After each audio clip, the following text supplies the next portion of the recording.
Hello students, today we are going to discuss about the English project work for class 10 West Bengal Board of Secondary Education. We are supposed to do 3 project works in an academic year. Project work carries 10 marks and it is an internal formative assessment. I am going to present some worked out specimen of this which would guide the students in completing their projects easily and efficiently.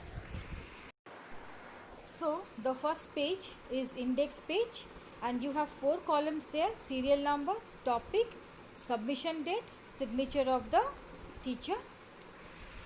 Serial number में 1 लिखिएगा, उसके against जो topic है वहाँ पे जो topic दिया रहेगा वो टॉपिक लिखिएगा और सबमिशन डेट जो होगा वो जो टीचर्स बोलेंगे उसके हिसाब से आपको लिखना होगा। तो टोटल जो होगा आपका 3 ही प्रोजेक्ट होगा। सो सीरियल नंबर 3 ही होंगे और टॉपिक भी 3 ही होंगे। नेक्स्ट पेज पे देखिए, आपका है नेम ऑफ द स्टूडेंट, अपना नाम, class, section, roll number, name of the school, registration number और लास्ट में जो है वो है signature of the teacher.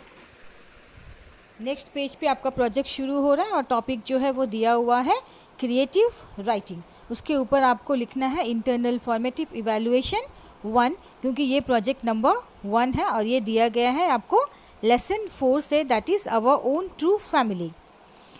Question दिया है, you have read an imaginary conversation between a young child and the trees. तो ये दिया गया है chapter 4 our own true family से।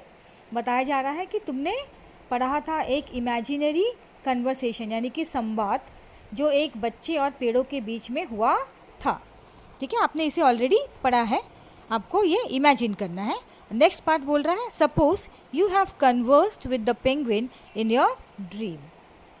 अब समझ लो कि तुमने अपने सपने में पेंगुइन से बातचीत की और वो पेंगुइन बता रहा है किस प्रकार से उनकी जो प्रजाति है उनके लिए ग्लोबल वार्मिंग एक बहुत बड़ा खतरा है।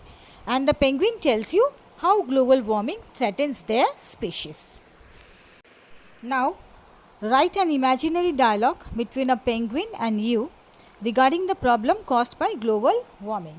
अब आपको डायलॉग लिखना है या फिर जिसे हम संवाद बोलते हैं वो लिखना है जो आपके और उस पेंगुइन के बीच में हुई थी, जिसमें आपको बताना है उन समस्याओं के बारे में जो ग्लोबल वार्मिंग के कारण हो रही है।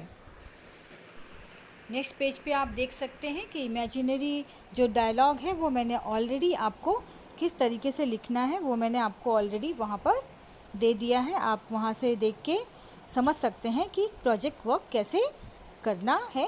एक स्पेसिमेन आपके सामने दिया गया है और उसके बाद जो फाइल होगा उसके राइट हैंड साइड में तो आप लिखेंगे और उसके लेफ्ट हैंड साइड में आप पिक्चर्स जो है वो कलरफुल पिक्चर्स चिपका सकते हैं।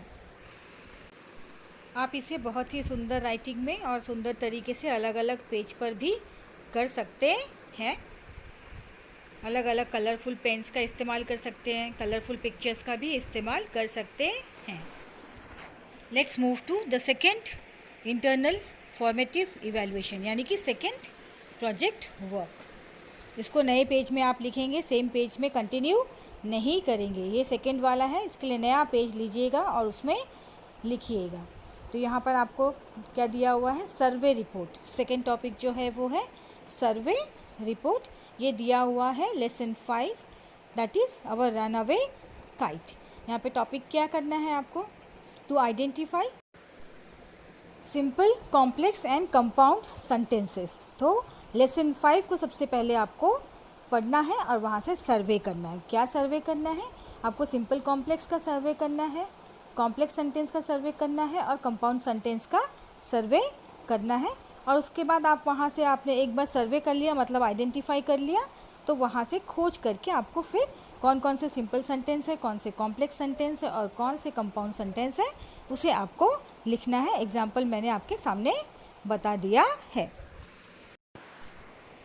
Now come to the last project work that is internal formative evaluation 3। Topic है ओपन टेक्स्ट बुक इवैल्यूएशन। यहाँ पर एक टेक्स्ट दिया हुआ है जो मैंने ऑलरेडी आपको वहाँ पे दे दिया है और उसे पढ़ना है। Read the following carefully. उसके बाद में नेक्स्ट है कुछ क्वेश्चंस दिए हुए हैं, टेक्स्ट को आपको पढ़ना है और क्वेश्चंस का आंसर्स आपको टेक्स्ट के अंदर से ही खोज के लिखना है। तो give reasons for the following statements, वहाँ कुछ स्टेटमेंट्स दिए हैं। सेकंड क्वेश्चन है what can be the reasons behind road accident, give your opinion. तो उसके नीचे में ऑलरेडी दिया हुआ है analysis and solution of a problem. Um, पहला पॉइंट है एम, वर्क प्रोसीड्यूर और प्लानिंग। थर्ड पॉइंट है कलेक्टिंग इन्फॉर्मेशन या फिर एनालिसिस, और लास्ट वाला पॉइंट जो है वो है कंक्लूजन। और एक एक करके सारा जो है आपके सामने में दिखाई दे रहा है, लिखा हुआ है, आप उसे समझ के प्रोजेक्ट वर्क कर सकते हैं।